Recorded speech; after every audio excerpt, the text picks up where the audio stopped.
Hello বন্ধুরা, welcome back to my channel. আজ আমি তোমাদের অনেকের রিকোয়েস্টে একটি অসাধারণ বলিউড মুভি রেইনকোটের এক্সপ্লেনেশন করতে চলেছি। মুভির কাহিনী এক এমন প্রেমিক প্রেমিকাকে কেন্দ্র করে লেখা হয়েছে যাদের ভাগ্য শেষ অবধি তাদের পরিণতিতে বাধা হয়ে দাঁড়ায়। পরিবার এবং বেরোজগারের চাপে পড়ে যাদের একে অপরের থেকে আলাদা হতে হয়েছিল। তাহলে চলো দেরি না করে মুভির এক্সপ্লেনেশনে চলে যাওয়া যাক। তো কাহিনীর শুরুতেই আমরা এই কাহিনীর প্রধান চরিত্র মনোজকে দেখি, যে একটি মিডল ক্লাস ফ্যামিলি থেকে বিলং করত, যে নিজের মায়ের সাথে বিহারের ভাগলপুরে বসবাস করে আসছিল। আর বর্তমানে সে কাজ হারিয়ে পুরোপুরি বেকার অবস্থায় ছিল, আর গ্রামেরই একটি ছোটোখাটো ব্যবসা করে কোনো মতে তার সংসার চালিয়ে আসছিল। টাকা পয়সার অভাবের কারণে জীবনের প্রত্যেকটা দিন তার কাছে কঠিন সংঘর্ষের হয়ে দাঁড়ায়। আর এই মুহূর্তে একটা ভালো ব্যবসা শুরু করার জন্য অন্ততপক্ষে 35,000 টাকা তো লাগবেই। এটা ছিল 2004 সালের সময়ের ঘটনা, যে সময়ে 35,000 টাকা একটা অনেক বড় অ্যামাউন্ট ছিল। ব্যবসা শুরু করার জন্য কিছু অর্থের আশায় মনোজ তার বন্ধু আলোকের বাড়ির উদ্দেশ্যে কলকাতার জন্য রওনা দেয়। মনোজের একমাত্র প্রিয় বন্ধু ছিল আলোক। মনোজ এবং আলোক একসময় একই গ্রামে একই সাথে পড়াশোনা করে এসেছে। আলোকের বাড়িতে আসার পরে আমরা জানতে পারি যে মনোজ একটি ফ্যাক্টরিতে কাজ করত, কিন্তু সেই ফ্যাক্টরি হঠাৎ করে বন্ধ হয়ে যাওয়ার কারণে মনোজ বেকার হয়ে পড়েছিল। মনোজের বন্ধু আলোক কলকাতায় এন্টারটেনমেন্ট কোম্পানির সাথে যুক্ত ছিল, আর আজকাল তার নাম ডাকও অনেক হয়েছিল। মনোজ জানতো যে কেউ তাকে সাহায্য করুক আর নাই করুক, আলোক তাকে নিশ্চয়ই সাহায্য করবে, কিন্তু এতগুলো টাকার বন্দোবস্ত আলোকের পক্ষে একা করাও তো সম্ভব ছিল না। তাই কলকাতায় আসার পরে মনোজ এবং আলোক তাদের পরিচিত বন্ধুদের থেকে কিছু কিছু টাকার সাহায্য চাওয়ার ব্যাপারে সিদ্ধান্ত গ্রহণ করতে শুরু করে।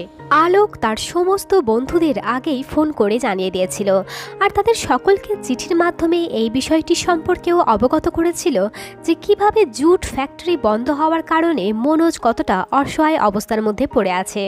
এই সমস্ত কিছুর সত্ত্বেও বন্ধুদের থেকে হাত পাতাটা মনোজের সম্মানে লাগে, কিন্তু যে পরিস্থিতির মধ্যে সে বেঁচেছিল তাতে নিজের আত্মসম্মানকে জলাঞ্জলি দিয়ে নিজের কষ্ট বাথরুমে একা কেঁদে বের করা ছাড়া তার কাছে আর কোনো উপায় ছিল না। আলোকের স্ত্রী একজন খুব ভালো মনের মানুষ ছিল। এক পুরুষ মানুষের এমন কান্নাতে সে বুঝে যায় যে মনোজ আসলে ভেতর থেকে কতটা ভেঙে পড়েছে। আলোকের স্ত্রী শিলা আলোককে বলে যে সে যেন তার প্রোডাকশন কোম্পানিতে মনোজের একটি কাজের ব্যবস্থা করে দেয়, কিন্তু এই কাজ অতটাও সহজ ছিল না, কারণ প্রোডাকশন কোম্পানিতে কাজ করার মতো সত্তা মনোজের মধ্যে ছিলই না।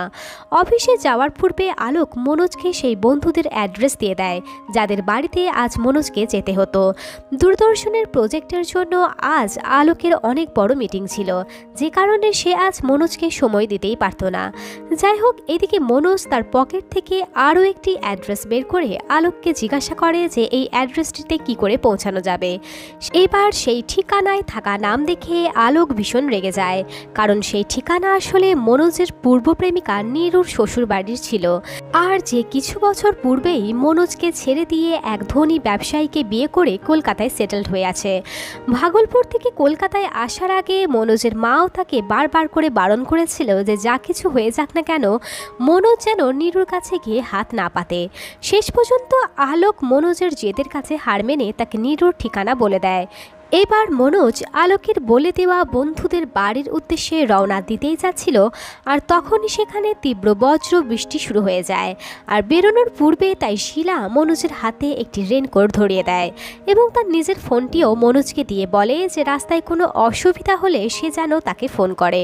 বেরোনোর পূর্বে শিলা মনোজকে বলে যে তুমি যখন নীরুর সাথে দেখা করতেই যাচ্ছ তখন অবশ্যই তার জন্য কিছু গিফট নিয়ে যেও, কিন্তু নীরুর জন্য একটা ছোট্ট উপহার কেনার সামর্থ্য মনোজের ছিল না।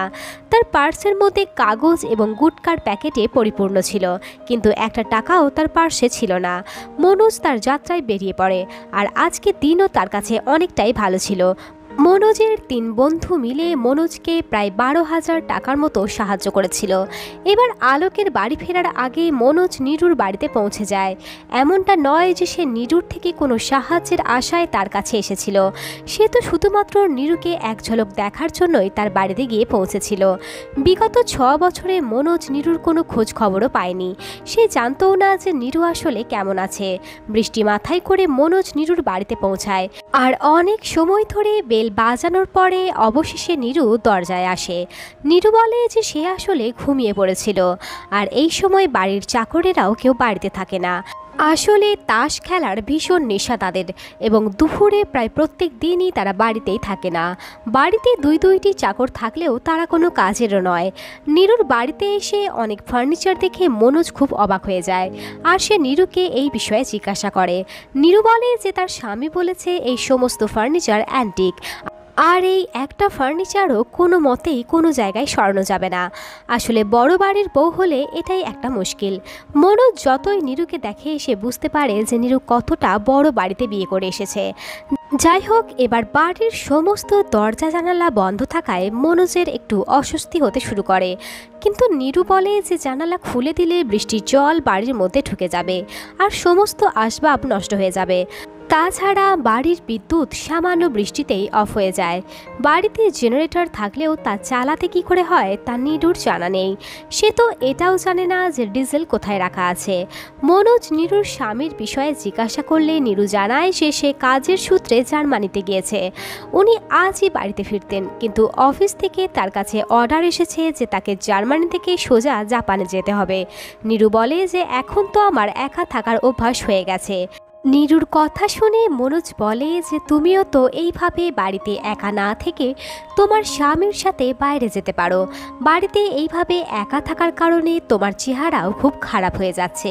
কিন্তু নীরু বলে যে সে তো ইংরাজি ভাষা বলতেও পারে না, আর সেই সাথে যদি প্লেনের টয়লেটে সে আটকেও পড়ে তবে সে কাউকে ডাকতেও পারবে না।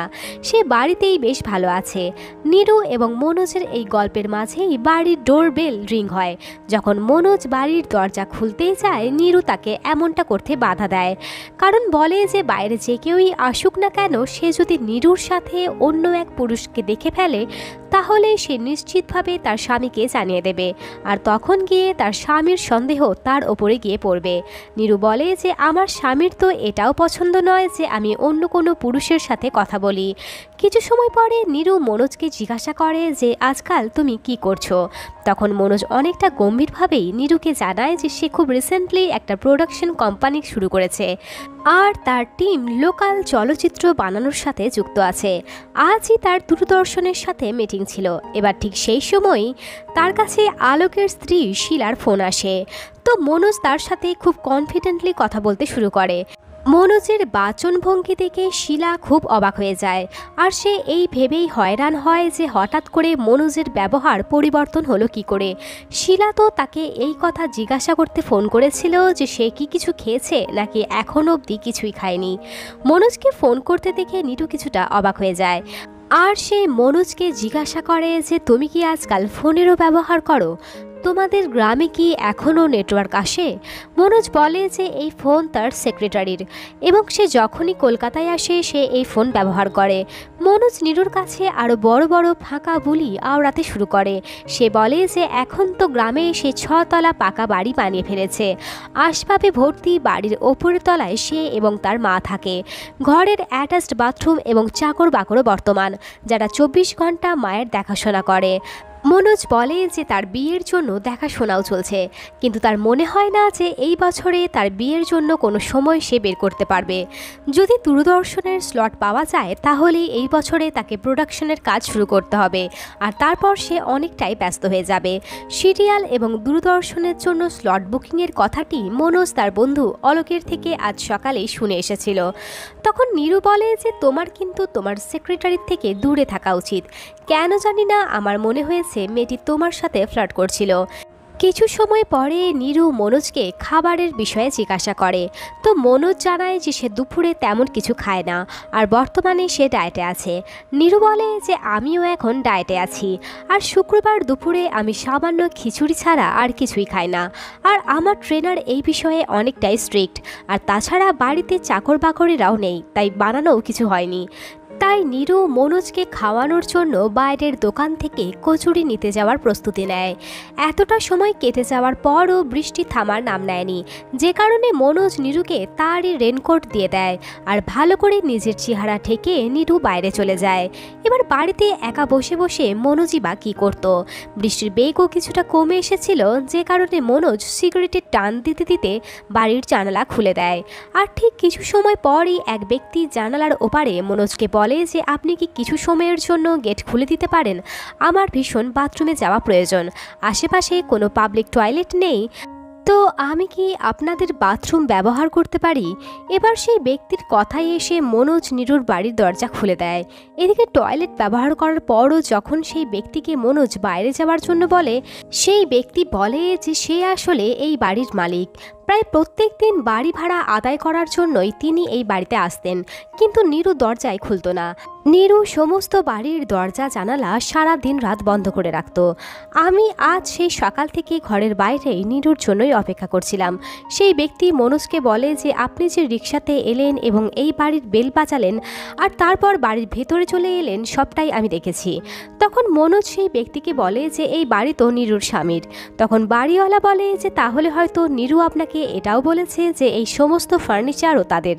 আসলে মশাই, এই সমস্ত ফার্নিচার নাটক কোম্পানির। এই বাড়িতে এখন ওই ফার্নিচারগুলি রাখার কাজে ব্যবহার করা হয়। পরের বার যখন আপনি আসবেন অন্য কোনো নতুন ফার্নিচার দেখতে পাবেন। মনোজ বলে যে বিয়ের সময় তো নীরুর স্বামী এবং শ্বশুর বাড়ি যথেষ্ট অবস্থাপন্ন ছিল। তখন বাড়িওয়ালা জানায় যে এই বাড়ি কোনোদিনই নীরুর স্বামীর ছিলই না। একদিন নীরুর স্বামী আমাকে একটি অনেক বড় কোম্পানির রেকমেন্ডেশন লেটার দেখিয়ে এই বাড়ি ভাড়া নেয়, কিন্তু বাড়িতে ওঠার পর থেকে 1 মাসের ভাড়াও সে ঠিকভাবে দিতে পারেনি। পরে আমি খোঁজ লাগিয়ে জানতে পারি যে নীরুর স্বামী যে কোম্পানিতে কাজ করত সেখানে কারচুপির জন্য তার চাকরি চলে যায়। দ্বিতীয় কোম্পানি জয়েন করার পরও তার স্বভাবের পরিবর্তন হয়নি, যে কারণে সে আবারও বেকার হয়ে যায়। বাড়িতে বসে বসে নেশার মধ্যে নিজেকে ডুবিয়ে রাখতে শুরু করে। এবার মাঝরাতে মদের নেশায় টলতে টলতে বাড়ি ফিরবে। বাড়ির মালিক মনোজকে বলে যে আর 2-4 দিনের মধ্যেই আমি নীরু এবং তার স্বামীকে এই বাড়ি থেকে বের করে দিতে চলেছি। মাসিক 4,000 টাকা হিসাবে 10 মাসের 40,000 টাকার বাড়ি ভাড়া আমার পাওনা আছে। এই টাকা দেওয়ার মতো অবস্থা তো অনেক দূরের কথা, দুবেলা খাওয়ার মতো অর্থের জোগাড়ও এদের কাছে নেই। বাড়িওয়ালা বলে যে আমি তো শুধু নীরুকে নিয়ে চিন্তা করছি, যতদিন এই বাড়িতে আছে অন্তত মাথা ঢাকার জন্য ছাদ তো পাচ্ছে, কিন্তু আমি বা কতদিন তাদের এইভাবে রাখতে পারবো। সমস্ত কথা শুনে মনোজ বাড়ির মালিককে 3 মাসের 12,000 টাকা বাড়ি ভাড়া দিয়ে দেয়, যা আজ সকালেই সে তার নিজের ব্যবসার জন্য বন্ধুদের থেকে পেয়েছিল।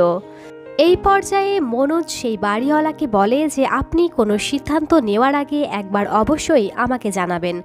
বাড়িওয়ালা 3 মাসের রসিদ কেটে মনোজের হাতে ধরিয়ে সেখান থেকে চলে যায়। আর তারপরে মনোজ নীরুর নামে একটি চিঠি লিখে সেই রসিদের সাথে চিঠিটি মুড়ে বিছানার তলায় রেখে দেয়, যাতে মনোজের যাওয়ার পরে নীরু জানতে পারে যে মনোজ 3 মাসের বাড়ি ভাড়া মিটিয়ে দিয়েছে। নীরুর এই করুণ অবস্থা জানতে পেরে মনোজ খুব দুঃখী হয়ে যায়, আর সে নীরুর অনুপস্থিতিতে তার পুরো বাড়ি ঘুরে বেড়ায়। মনোজ দেখে যে কিচেনে খাবার মতো সত্যিই কোনো সামগ্রী নেই, শুধু আছে সামান্য পরিমাণের খিচুড়ি, যেটা নীরু ঢেকে রেখেছিল। সম্পূর্ণ বাড়ির অবস্থা খুবই খারাপ। বাথরুমে দেশি মদের বোতলের ভিড় জমে গেছে। মনোজ বুঝতে পেরে যায় যে বাড়িওয়ালা ঠিকই বলেছিল। যাই হোক, এবার কিছু সময় পরই নীরু বাড়িতে ফিরে আসে, আর মনোজের সামনে হোটেল থেকে আনা গরম গরম কচুরি এবং তরকারি পরিবেশন করে। কথায় কথায় মনোজ নীরুকে তার প্রোডাকশন কোম্পানির কথা শোনায়। এ কথা সত্যি যে তারা এতক্ষণ অবধি যা কিছুই একে অপরকে বলছিল সবটাই মন গড়া কাহিনী ছিল। না তো মনোজ কোনো প্রোডাকশন কোম্পানি চালাতো, আর না নীরুর সাংসারিক জীবন সুখের ছিল। তারা দুজনেই পরিস্থিতির শিকার ছিল, আর যে পরিস্থিতি কিছুটা একই রকমের ছিল। কিন্তু নীরুর কাছে খাবার মতো পয়সা না থাকার সত্ত্বেও সে মনোজের জন্য খাবারের ব্যবস্থা করে দেয়। যখন মনোজ তার খাবার থেকে নীরুকে কিছুটা খাওয়ার জন্য বলে, তখন নীরু জানায় যে তার ডায়েটিশিয়ান যদি জানতে পারে যে সে এই সমস্ত তেলের জিনিস খাচ্ছে তাহলে সে ভীষণ রাগ করবে। আর তাছাড়া তার ওজন অবধি বেড়ে যেতে পারে। সেই ভয়ে সে তো কোল্ড ড্রিঙ্কস অবধি খায় না। যাই হোক, এবার মনোজের ফেরার সময় হয়ে যায়।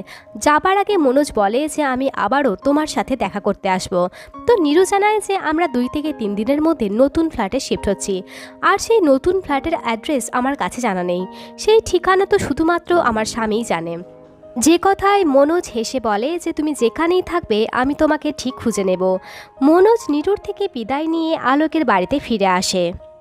এবার সেই রাতে যখন মনোজ তার রুমে শুয়েছিল, শিলা তার রুমে আসে এবং তার রেইনকোটে কিছু জিনিস তাকে দিয়ে যায়। রেইনকোটের পকেটে নীরুর একটি সোনার হারের সাথে একটি চিঠিও ছিল, যেখানে লেখা ছিল যে যখন নীরু খাবার নিতে বাইরে গিয়েছিল তখন মনোজের রেইনকোটে তার বন্ধুদের উদ্দেশ্যে লেখা একটি চিঠি সে পায়।